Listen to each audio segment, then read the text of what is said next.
Então, boa noite, bem-vindos a Calvary Curitiba. Hoje, então, a gente vai ter uma mensagem especial.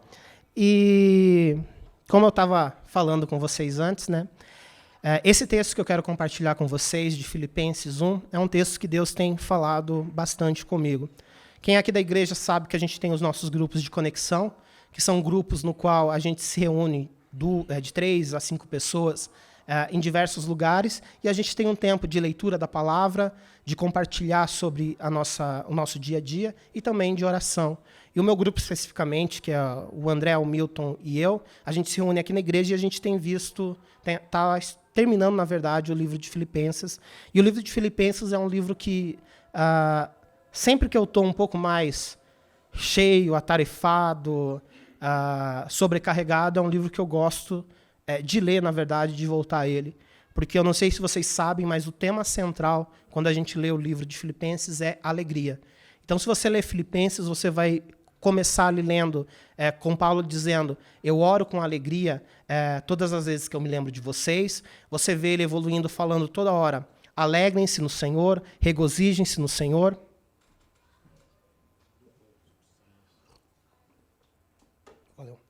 Então ele vê toda a parte falando sobre se alegrar em Deus, e aqui também que está aquela famosa passagem que Paulo diz, eu aprendi a estar contente, eu aprendi a estar feliz, alegre em todas as situações, na fartura, na escassez, quando honrado, quando humilhado, e aí ele termina dizendo, naquela famosa frase de para-choque, né? Posso todas as coisas naquele que me fortalece. Então, é um tema central mesmo dessa passagem. E ela é uma carta que Paulo escreve, parece que é uma carta muito pessoal de Paulo, apesar de ter sido escrito para a igreja de Filipe. Então, ele não escreveu como pessoalmente para Timóteo, Tito ou Filemão, ele escreveu para a igreja de Filipe, mas é uma carta de uma maneira bem pessoal. Tanto que no versículo 1, quando a gente começa lendo, ele nem se apresenta da maneira formal que ele sempre se apresentou em cartas, dizendo Paulo, apóstolo do Senhor Jesus Cristo, mas ele diz Paulo, servo do Senhor Jesus Cristo. Então é uma carta que traz muito essa questão da alegria. E só dando um contexto geral, a igreja de Filipe parece que era uma igreja muito especial para Paulo. Eu acredito que parte desse carinho que Paulo tinha pela igreja de Filipe era que a igreja de Filipe, a igreja dos Filipenses, foi a primeira igreja cristã, né? A primeira igreja em solo europeu. Então, fora ali do mundinho que eles tinham ali no Oriente Médio. Então, a primeira vez que o evangelho chegou na Europa foi através da igreja de Filipe. E a gente sabe que se espalhou da Europa para o restante do mundo, da Europa veio para cá e para outras partes do mundo. A gente vê isso lá em Atos 16, em Atos 16, no finalzinho do 15, na verdade, começa a segunda jornada missionária de Paulo. Paulo estava pensando em ir para outro lugar, aí de repente o Espírito Santo vai sempre falando não, mostrando que não era para esse lugar que ir. Até que ele tem um sonho no qual o Espírito Santo fala para ele falar com um homem na Macedônia, que fica na Grécia. Então ele resolve ir para Macedônia, e aí quando ele parte para Macedônia, né, ele para ali na cidade de Filipos. Naquela cidade, ele vai à beira de um rio onde ele encontra algumas mulheres orando, e essas mulheres, basicamente, foram as primeiras pessoas a receberem o evangelho. Mais uma vez, né, a Bíblia tem essa questão, às vezes as pessoas falam que a Bíblia diminui as mulheres, mas a gente vê as mulheres no túmulo de Jesus sendo as primeiras a verem a ressurreição, a gente vê o evangelho na Europa chegando a essas mulheres que estavam orando, entre elas Lídia, que era uma mulher provavelmente de uma classe um pouco mais alta, que recebeu o evangelho, se converteu ao cristianismo e levou Paulo até a sua casa. Era interessante porque a cidade de Filipe não deveria ter muitos judeus ali, porque não tinha uma sinagoga naquela cidade. E para se ter uma sinagoga, na verdade, era obrigatório ter uma sinagoga se tivesse ao menos 10 homens judeus na cidade. Então, para não ter, era uma cidade gigantesca e não ter uma sinagoga queria dizer que tinham poucas pessoas judias ali. Mas aí o evangelho chegou nisso, a gente vê a história daquela menina que estava possuída e que começa a fazer adivinhações, e Paulo expulsa o demônio dela.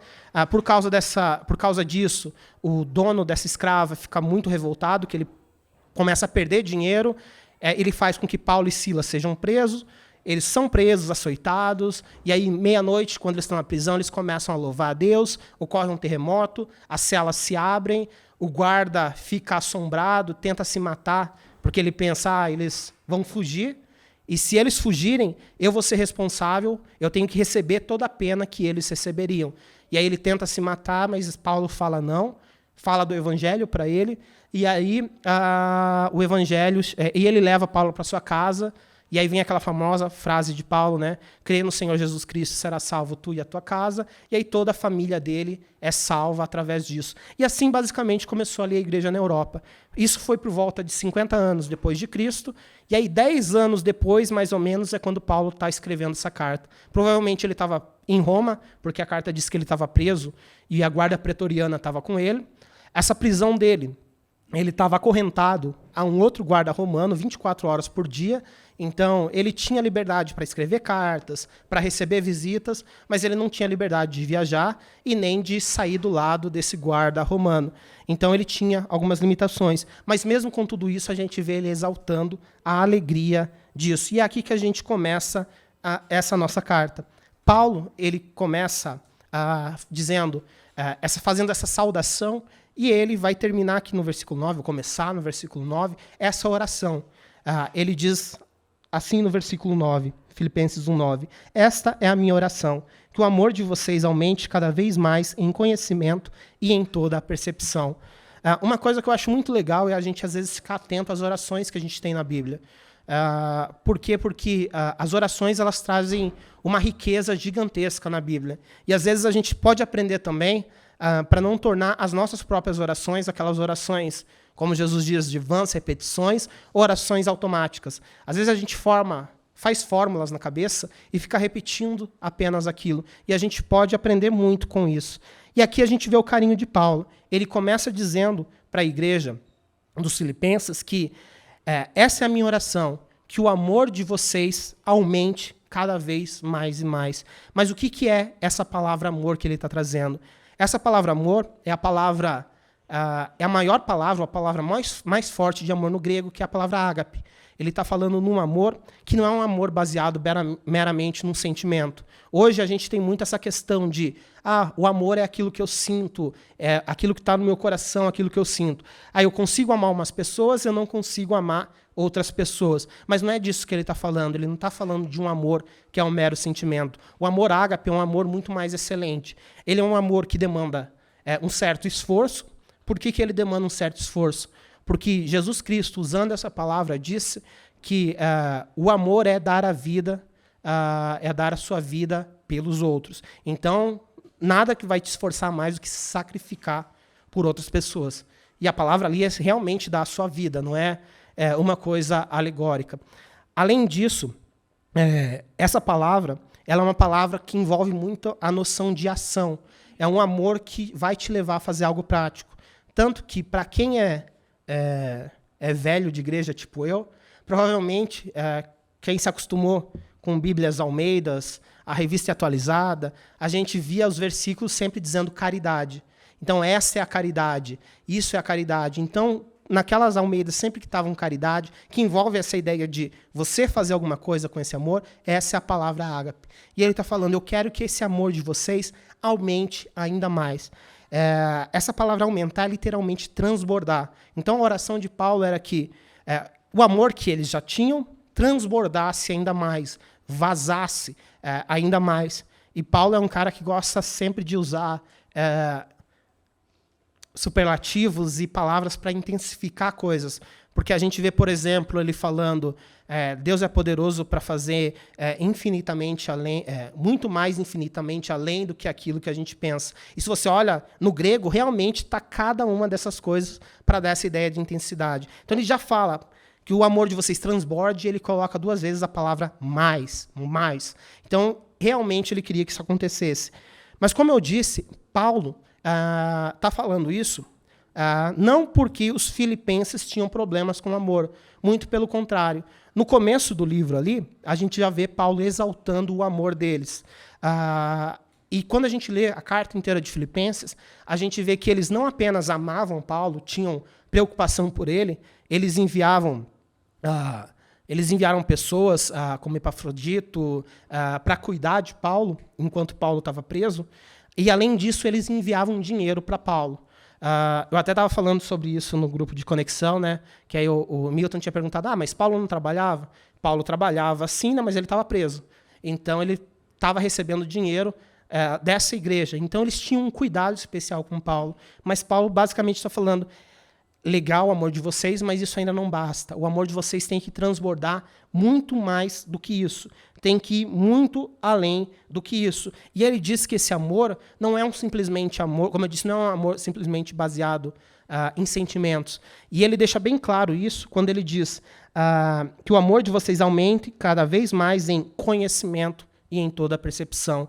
O amor que Paulo está orando, essa oração, é que o amor deles não seja esse amor cego, mas seja um amor baseado, de certa forma, numa forma racional, no conhecimento e na percepção. E o que são esse conhecimento e essa percepção? Quando a gente vai analisar as duas palavras, a palavra conhecimento é uma palavra que a gente tem sempre que ficar de olho na Bíblia, porque existem, na verdade, diversas palavras para conhecimento, mas essa utilizada aqui, a palavra epignosis, é também aquela palavra mais forte para conhecimento, que vem do epignosco, que é um conhecimento exato, um conhecimento preciso. Então, Paulo fala para que o amor deles cresça, transborde nesse conhecimento preciso.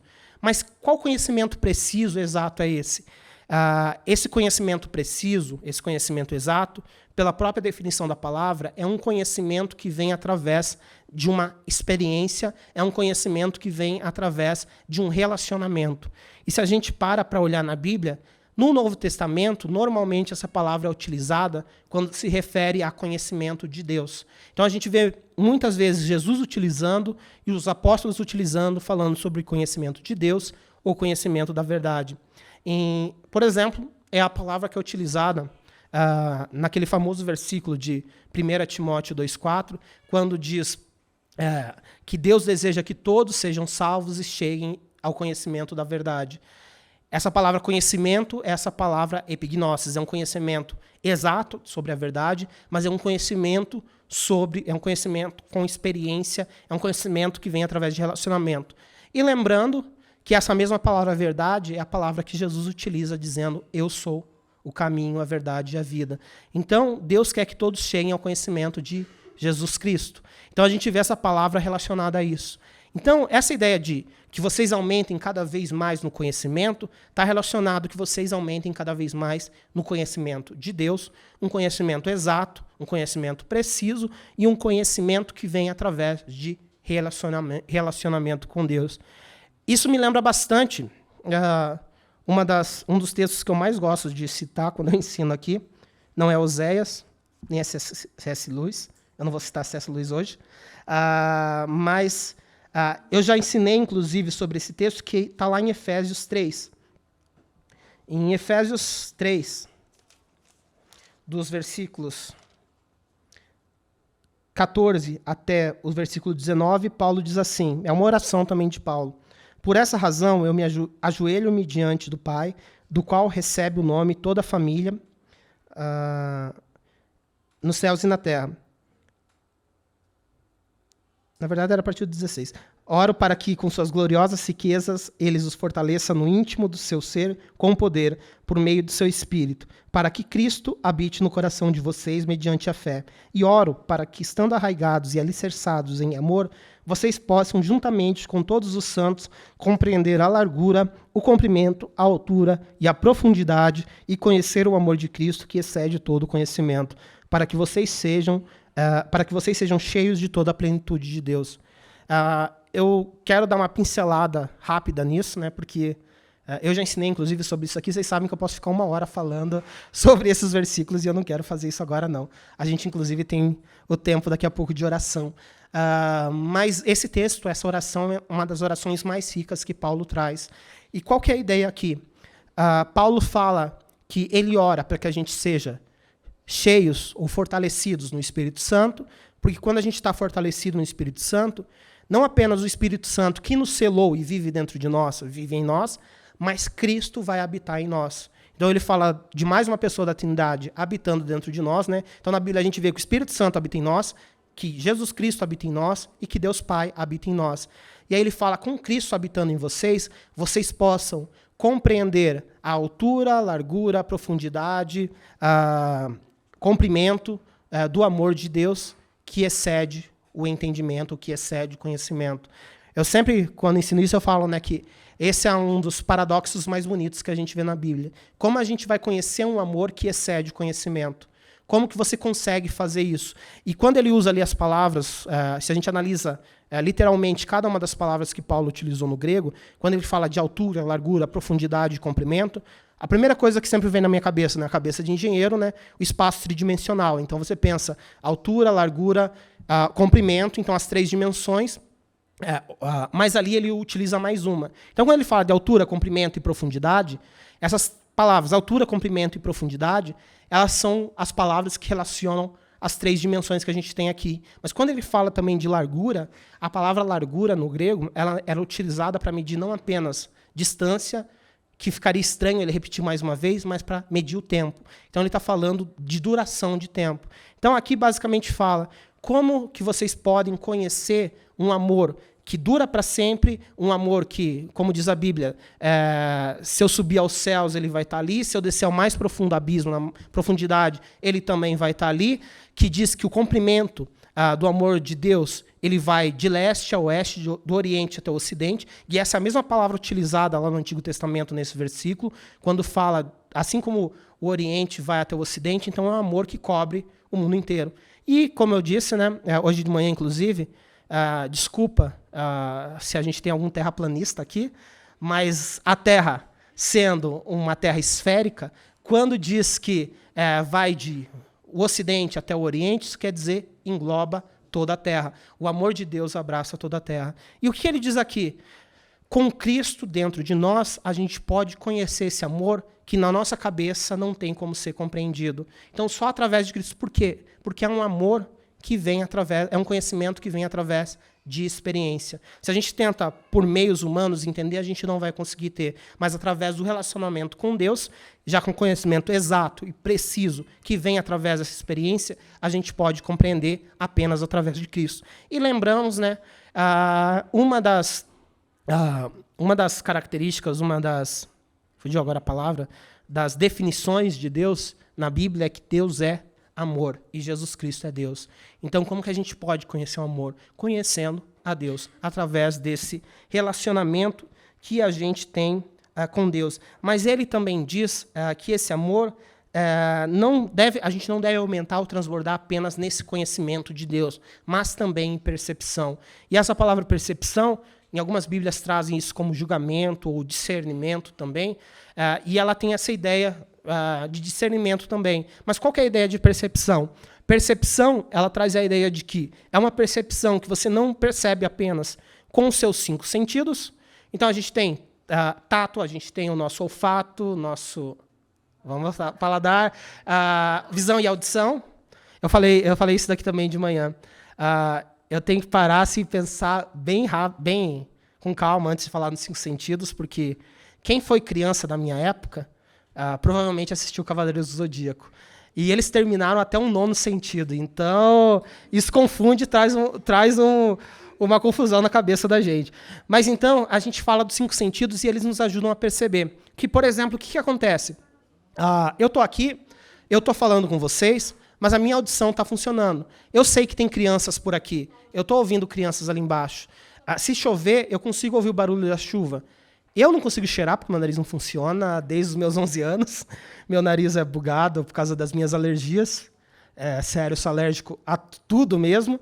Mas quem tem um nariz bom consegue consegue cheirar aquilo que estão fazendo numa cozinha. Por exemplo, como eu disse que meu nariz é extremamente ruim, eu já dormi com o gás ligado sozinho em casa e meu irmão, que estava passando de carro, sentiu o cheiro na rua e parou para perguntar isso. E ele que me salvou de ligar a luz e explodir a minha casa, porque eu não sinto cheiro. Mas eles nos ajudam a ter uma percepção de todo o nosso redor. Mas essa palavra percepção é uma percepção que ultrapassa os sentidos e é uma percepção que usa também o nosso intelecto. Ou seja, é algo que você pensa também. É algo racional também. Então, é algo que você vai pensar para perceber as coisas. Então, a gente tem esse conhecimento que envolve a percepção, mas também que traz essa ideia, como eu disse, de discernimento. Por que algumas Bíblias traduzem como discernimento? Porque essa palavra também é uma percepção que envolve o conhecimento ou o discernimento do que é certo e do que é errado, da moral e da ética. Então, ele envolve essa percepção de moral e ética que vem com o nosso intelecto. E se a primeira palavra conhecimento era utilizada para Deus, quando a gente fala de moral e ética, a gente está falando de um relacionamento horizontal. A gente está falando de relacionamento com pessoas. Paulo diz, eu não quero apenas que vocês cresçam no relacionamento com Deus, mas também que o amor de vocês transborde no relacionamento com as pessoas. E o que é isso? Isso nada mais é, basicamente, do que ele parafraseando o que Jesus disse. Jesus disse em Mateus 22, se vocês lembrarem lá, eu não coloquei, acho que ali, mas o que Jesus diz em Mateus 22? Quando eles perguntam para ele qual é o maior mandamento de todos. Jesus responde, o primeiro mandamento, o maior de todos, é ame o teu Deus acima de todas as coisas. Só que Jesus não para aí, né?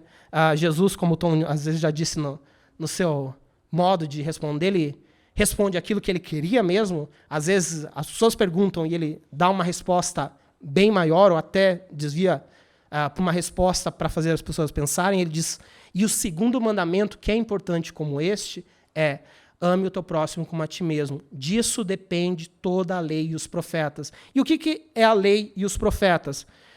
A lei e os profetas é todo o Antigo Testamento. Para vocês que não sabem, né, na Bíblia judaica, na Torá, a gente tem o Pentateuco, e se você pega Esdras, Neemias, Ruth, tudo isso é considerado livro profético. Então, o que não é a lei de Moisés são os profetas. Jesus diz que todo o Antigo Testamento se resume nisso. Ame a Deus e ame ao teu próximo, que é mais ou menos o que Paulo está dizendo aqui. Eu oro para que o amor de vocês cresça e transborde nesse conhecimento e transborde nessa percepção. Para quê? E aí ele continua nos versículos 10 e 11, dizendo,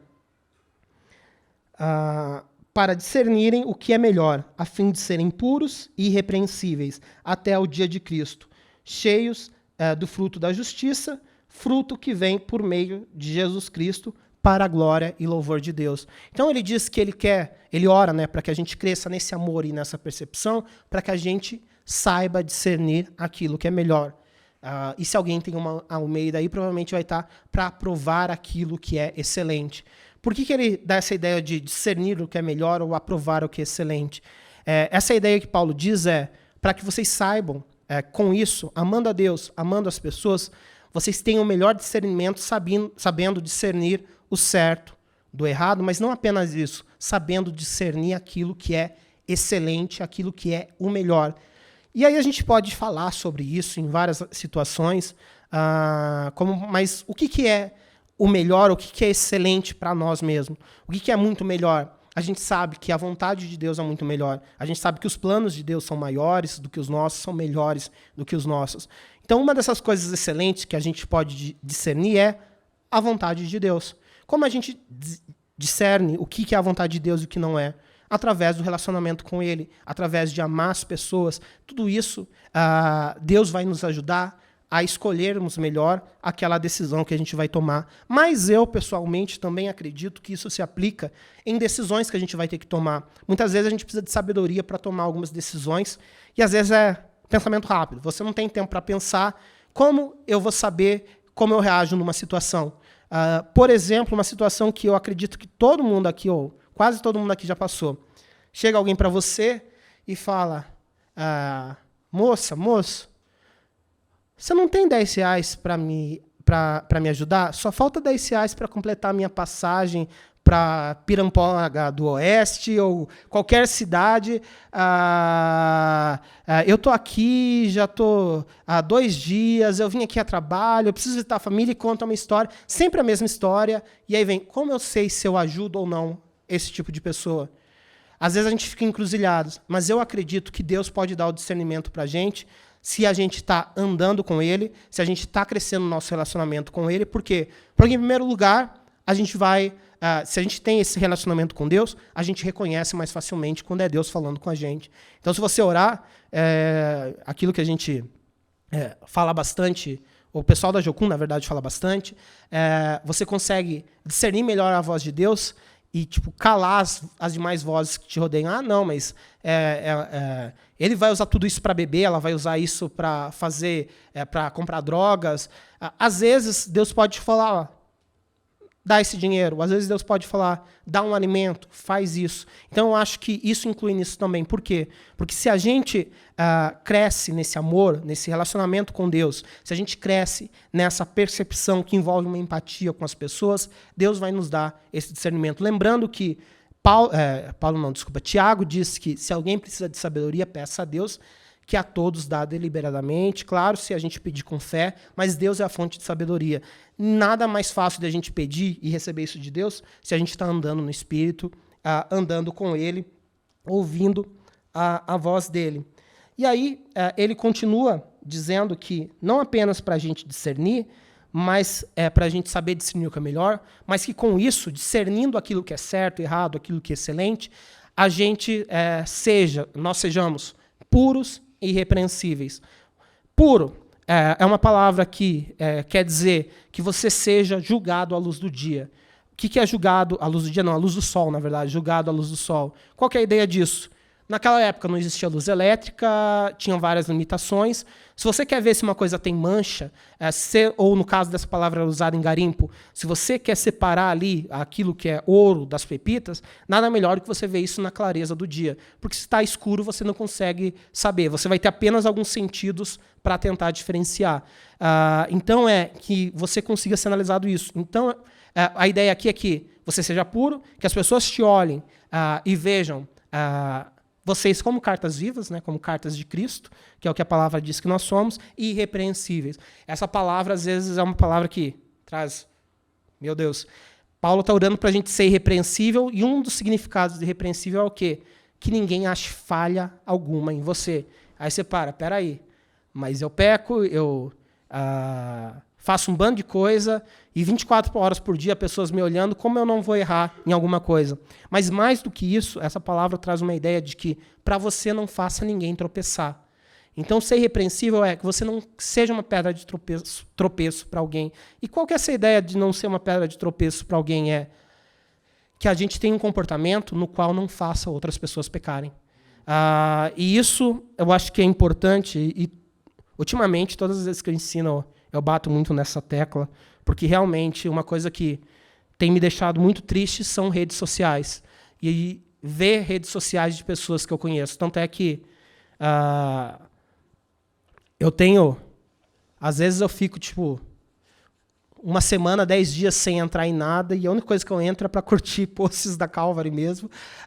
Mas é triste ver, ainda mais em situações adversas, políticas, e tudo que acontece hoje em dia gera discussão. Mas o que eu estou trazendo isso? Porque muitas vezes a gente tem que parar para pensar se aquilo que a gente diz, seja em rede social, seja pessoalmente também, não vai gerar uma pedra de tropeço para alguém. E isso não é você ser legalista, como hoje em dia tem uma geração que ama dizer que tudo é legalismo. Na verdade, é uma geração que quer desculpa para o pecado, aí quando elas querem pecar deliberadamente, elas dizem que quem é contra isso é legalismo. Mas a Bíblia é clara em várias coisas. E uma delas é que a gente, como cristão, se nós fizermos alguém pecar, a gente está pecando também. A gente tem responsabilidade sobre isso. Paulo deixa isso muito claro em 1 Coríntios 8, quando ele diz... tem aqueles que acham que comer carne é certo, tem aqueles que acham que comer carne é errado. Aí ele fala que se uma pessoa mais fraca, que acha que comer carne é errado e quer proibir os outros de comerem carne, mesmo isso não sendo errado, o que Paulo termina dizendo isso? Ele fala, não tem nenhum problema em comer carne ou não comer carne, a tua mente não condene você naquilo que você faz. Que algumas pessoas achavam, eles estão comendo, pode ser sacrificado a ídolos. Paulo diz, é só você dar graças a Deus que acabou com o problema. Então não importa se está comendo porco, que para eles não podia comer porco naquela época, né? Para os judeus que tinham se tornado cristãos. Então isso era um peso que eles estavam trazendo. E Paulo diz, esquece, se você não quer comer, o problema é teu. Mas ele termina dizendo, mas se eu comer carne, vai fazer o meu irmão, vai fazer o meu irmão tropeçar, vai fazer o meu irmão escandalizar, obrigado. Vai escandalizar o meu irmão, eu nunca mais vou comer carne para não escandalizar o meu irmão. O que Paulo diz? Se uma atitude minha faz o meu irmão pecar, eu prefiro nunca mais ter aquela atitude do que fazer o meu irmão pecar. E hoje em dia, o que a gente pensa muitas vezes? O problema é dele. Se ele não aguenta isso, ele que se vire. Eu tô certo, a minha consciência tá limpa com Deus.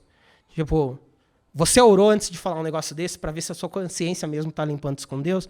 Então é uma coisa que a gente traz, através de Deus a gente tem esse discernimento até mesmo para o que a gente vai falar, aquilo que a gente vai fazer. Por exemplo, a Bíblia é clara, tipo, no sentido de que beber não é pecado. O se embriagar mas o beber não é pecado. Mas você vai convidar alguém que tem problema com alcoolismo, que teve problema com alcoolismo, para ir num bar se encontrar, sendo que ele já passou por todo um histórico? Você vai beber na frente dessa pessoa? Aí você pensa, não, mas aí é ele com Deus. Eu posso estar levando o meu irmão a pecar. Então a gente tem que ter esse cuidado. Ser irrepreensível vamos tomar um cuidado naquilo que a gente fala, naquilo que a gente faz, para não causar uma pedra de tropeço no nosso irmão. A gente quer trazer os nossos irmãos para mais perto de Cristo, não afastar os nossos irmãos de Cristo. E Paulo, ele diz isso, ele diz que a gente, que através desse discernimento, que a gente vai ter esse discernimento excelente, melhor, a gente se tornando essas pessoas puras, irrepreensíveis, ou seja, as pessoas vão olhar para a gente e elas não vão ter por que tropeçar ou por que pecar através das nossas condutas. Ele diz para a gente continuar assim até o dia de Cristo. E o que é o dia de Cristo? Né? Até a volta de Cristo, até o grande julgamento. Então, a gente viver sempre assim. E por que ele diz isso? Ele diz isso, completando ali no que a gente já leu, né, no versículo 11, no dia de Cristo, para que a gente seja cheios do fruto da justiça, fruto que vem por meio de Jesus Cristo, para a glória e louvor de Deus. Essa palavra fruto de justiça, ela também pode ser entendida como o fruto que vem da gente ser justificado, ou fruto produzido pela justificação. A gente vê na Bíblia falando, por exemplo, como eu falei, essa palavra amor, ela tem, uma delas que Paulo usa, aumente o nosso amor no nosso relacionamento com Deus. O que é o relacionamento com Deus? É o andar no Espírito, é o ser cheio do Espírito Santo. E o que é a consequência de andar no Espírito que tem em Gálatas 5? Se a gente anda no Espírito, a gente vai produzir o fruto do Espírito, que é, ao mesmo tempo, amor, alegria, paz, bondade, mansidão, todas aquelas 9 coisas características, não são frutos, né? É o fruto do Espírito ali, que é produzido pelo Espírito Santo em nós, se a gente anda no Espírito Santo. Então, quando a gente entende aqui que, falando que a gente vai ser cheios, ele está orando para que sejamos cheios do fruto da justiça, ou cheios do fruto de sermos justificados, a gente pode analisar isso por 2 maneiras. O fruto produzido através da justificação, através de Jesus Cristo ter nos tornado justos, pode ser o fruto do Espírito, que é amor, alegria, tudo isso, mas também, hoje eu interrompi, né, mas a gente está aprendendo, está estudando o Evangelho de João, em João 15, e o que diz lá em João 15, que o Tom leu nas últimas semanas? Eu sou a videira verdadeira, vocês são os ramos, e aí continua, se vocês permanecerem e estiverem em mim, vocês darão muitos frutos. Então, isso a gente pode analisar também como, ao mesmo tempo, como essas boas obras, esses frutos que a gente vai produzir de permanecer em Jesus, se a gente está enxertado em Jesus. E essa ideia casa também com outro versículo que eu amo citar, e também que eu já ensinei várias vezes aqui, que é Efésios 2:10. E se a gente lê Efésios 2:8, né, ele diz que vocês são salvos pela graça, não pelas obras. Está muito claro isso. Mas ele diz, no versículo 10, o quê? Vocês são poema, vocês são criação, algo feito pela própria mão de Deus, realizados em Cristo Jesus para praticarem as boas obras, as boas obras nas quais ele preparou de antemão para que vocês andassem nela. Em outras palavras, ele diz que a gente não é criado, a gente não é salvo pela graça, mas não é salvo pelas obras, a gente é salvo pela graça. Reformulando toda essa frase, porque senão eu vou me perder, diz que a gente não é salvo pelas obras, mas a gente é salvo para fazer boas obras. E essas boas obras a gente não tem que se desesperar, por quê? Porque ele mesmo prepara tudo, e como ele diz aqui em Filipenses 2, é ele que nos dá o querer e o efetuar. Ele coloca o desejo em nós, e ele coloca a capacidade em nós para praticarmos, para fazermos essa boa obra. Então, Jesus Cristo vai mobilizar tudo isso na gente. Então, arraigados em Jesus Cristo, conhecendo esse amor, aumentando nesse amor, tendo relacionamento com Ele, relacionamento com as pessoas, a gente vai ser cheio desse fruto da justiça. Seja o fruto do Espírito, ou seja, esse fruto que a gente produz por estar em Jesus, os dois frutos são o fruto. E esses frutos, eles vêm de Jesus Cristo. E essa ideia aqui, ela aparece bastante também com o que Paulo diz em Colossenses 1, versículos 9 ao 10, que foi uma carta que Paulo escreveu basicamente na mesma época para a igreja de Colosso. Ele diz assim lá em Colossenses 1, do 9 ao 10, por essa razão, desde o dia em que ouvimos, não deixamos de orar por vocês e pedir que sejam cheios do pleno conhecimento da vontade de Deus, com toda a sabedoria e entendimento espiritual, e isso para que vocês vivam de maneira digna do Senhor e que em tudo possam agradá-lo, frutificando em toda boa obra, crescendo no conhecimento de Deus. Essa mesma ideia é passada aqui, que através desse nosso relacionamento com Deus, a gente cresce no conhecimento de Deus e a gente vai frutificar em boas obras. A gente sempre tem que analisar, né? O Tom diz isso, né? Quando a gente chega nessas partes, vamos deixar a Bíblia interpretar a própria Bíblia. E Paulo é bem claro nisso. A gente precisa, sim, produzir bons frutos, e esses frutos vêm de quem? De Jesus Cristo. Ele que vai nos dar o desejo e a capacidade para praticarmos toda essa boa obra. Mas uma coisa que eu gosto nisso tudo é que, como eu disse para vocês, o tema central dessa carta é a alegria. Nesse trecho aqui eu não foquei nessa alegria. Um dos motivos, como eu disse, acabei não completando isso no começo, né? Mas eu gostar tanto disso é que, como eu estou passando agora por uma situação, por um ano bem cansativo, bem sobrecarregado, toda hora que vem aquele momento de estafa mesmo, eu gosto de ler aqui e lembrar que a gente pode se alegrar em Jesus, em Deus e não nas circunstâncias. A gente pode aprender com Paulo a se contentar em Deus que nos fortalece e não em circunstâncias. E tudo isso que Paulo traz na oração, ele não trouxe de maneira alguma como peso para a igreja dos Filipenses. Ele trouxe como maneira de encorajar e de alegrar eles. Porque, assim como Paulo tem falado, eu acredito que boa parte de nós aqui, nós temos tentado crescer em amor, crescer no relacionamento de Deus e com as pessoas, mas a gente não pode se estagnar e ser como essa geração, uma geração bem mais recente, que acha que é a melhor em todas as coisas. Essa geração que teve um pouco de influência dessa onda exagerada de coaches, ou de falsos coaches, que trazem essa ideia de que você é a melhor pessoa em tudo, que você é o melhor, e aí a gente tem um pouco dessa influência disso, mas é lembrar que a gente pode crescer e melhorar nisso. E como a gente faz isso? Conhecendo a Deus, aumentando o nosso conhecimento de Deus e das pessoas. A gente tem que tomar cuidado para não terceirizar o nosso amor, seja o nosso amor por Deus, achando que vir à igreja apenas basta para crescer no nosso relacionamento com Deus, sendo que isso é uma caminhada diária. Tem lá a tua vida devocional, que Jesus Cristo deixa bem claro, de quando a gente entra no nosso quarto e a gente está a sós com Deus. E também, muitas vezes, a gente tem essa questão de terceirizar essa ideia da crescer em percepção. Porque, como eu disse, a percepção dá a ideia de discernimento e dá a ideia desse relacionamento com as pessoas. E como fala de um pensamento, uma percepção que vem pelo intelecto, essa ideia traz a ideia de que eu estou atento para as necessidades que me rodeiam. O que eu posso fazer para atuar nessas necessidades que me rodeiam? Como eu posso ajudar pessoas que estão do meu lado? Como eu posso servir as pessoas? E eu não estou falando apenas de igreja, eu estou falando na nossa vida, no nosso dia a dia. Essa é uma questão muito clara da vida cristã. A gente é chamado para servir. E na carta de Filipenses deixa bem claro que a gente é chamado para servir com alegria.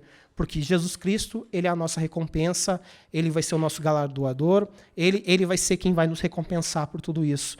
E às vezes a gente acaba terceirizando também, porque é fácil às vezes você parar e pensar assim, mas eu já dou uma oferta todo mês para uma instituição de caridade, está lá no débito automático na minha conta, mas quantas vezes eu visito essa instituição? Ótimo, ajudar financeiramente é uma ótima maneira, mas a gente pode crescer ainda mais. A gente pode dedicar tempo. Às vezes, faço isso no asilo, mas para os velhinhos lá, um tempo, às vezes, de uma conversa, de você passar com eles, vai ser muito mais valioso do que simplesmente saber que é ótimo também que alguém está ajudando a sustentar as necessidades deles. As duas coisas são boas, mas a gente pode sempre crescer em amor. E essa é uma ideia também que eu quero trazer para aquilo que a gente vai fazer agora. Como eu disse, hoje é o Orphan Sunday, o Domingo dos Órfãos, e a Bíblia diz, eu fechei aqui minha Bíblia, Tiago, diz em Tiago 1, versículo 27, se eu não me engano, isso mesmo? Em Tiago 1, 27, Tiago diz que a verdadeira religião... vou parafrasear, vocês estão lendo ali.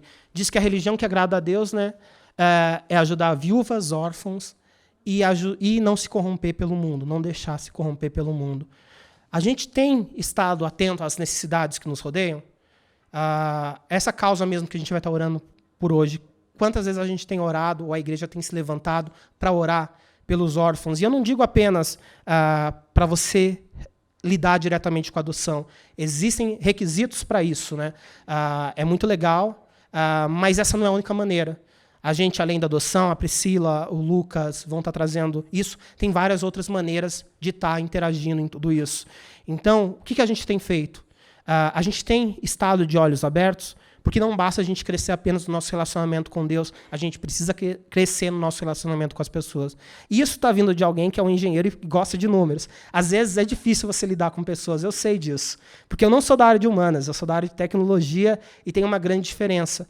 Mas todos nós somos chamados, desde que nós nascemos, para relacionamento. A gente se relaciona com todo mundo e a gente precisa crescer nisso. A gente não pode se fechar no nosso mundinho, na nossa panela e ficar com pessoas que apenas são iguais a nós, pessoas que são apenas do nosso nível social, pessoas que são fáceis para nós de lidar. Nós precisamos expandir isso e estarmos atentos. Essa é a ideia da percepção. É a gente ter uma percepção que passa dos nossos 5 sentidos e utiliza também a nossa massa cinzenta.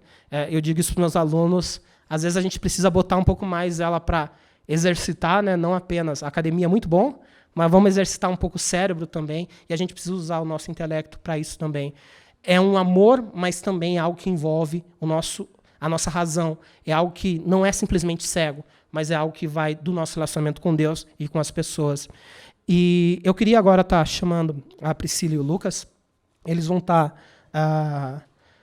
antes da gente ter ceia e tudo mais, né, eles vão estar compartilhando um pouco sobre o Domingo dos Órfãos, e eles vão estar dando sequência.